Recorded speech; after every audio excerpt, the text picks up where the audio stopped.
कर्म क्या है? गौतम बुद्ध की कहानी। एक बार गौतम बुद्ध से उनके एक शिष्य ने पूछा, गुरु जी, कृपया हमें बताएं कि कर्म क्या है। गौतम बुद्ध ने अपने शिष्य से कहा कि कर्म को समझने के लिए मैं तुम्हें एक कहानी सुनाता हूं। इस कहानी से तुम समझ जाओगे कि कर्म क्या है। बुलंद शहर का राजा घोड़े पर बैठकर अपने राज्य का भ्रमण कर रहा था। चारों तरफ भ्रमण करने के बाद वह एक दुकान के सामने आकर रुक गया।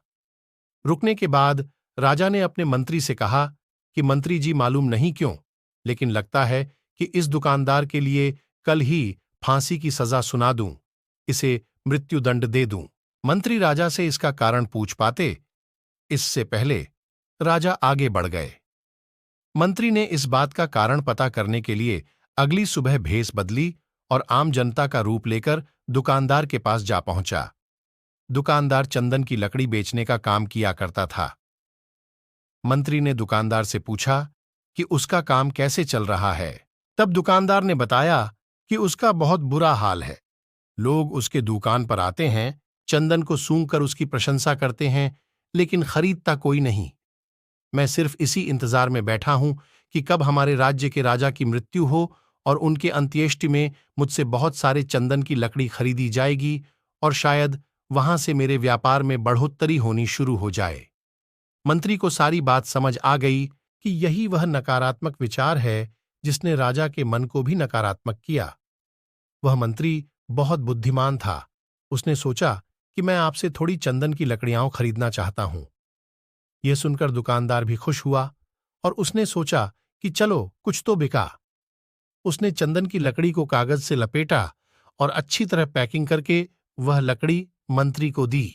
मंत्री अगली सुबह चंदन की लकड़ी लेकर राजा के दरबार में पहुंचे और राजा से कहा कि महाराज, वह जो दुकानदार है उसने आपके लिए तोहफे के रूप में चंदन की लकड़ी भेजी है। यह सुनते ही राजा बहुत खुश हुए और मन ही मन सोचने लगे कि मैं बेकार में उस दुकानदार के बारे में गलत बातें सोचा करता था। उसने चंदन की लकड़ी को हाथ में लिया, उसमें बहुत ही अच्छी सुगंध आ रही थी। राजा इससे बहुत ही खुश हुए और उसने दुकानदार के लिए मंत्री के हाथों सोने के सिक्के भिजवाए।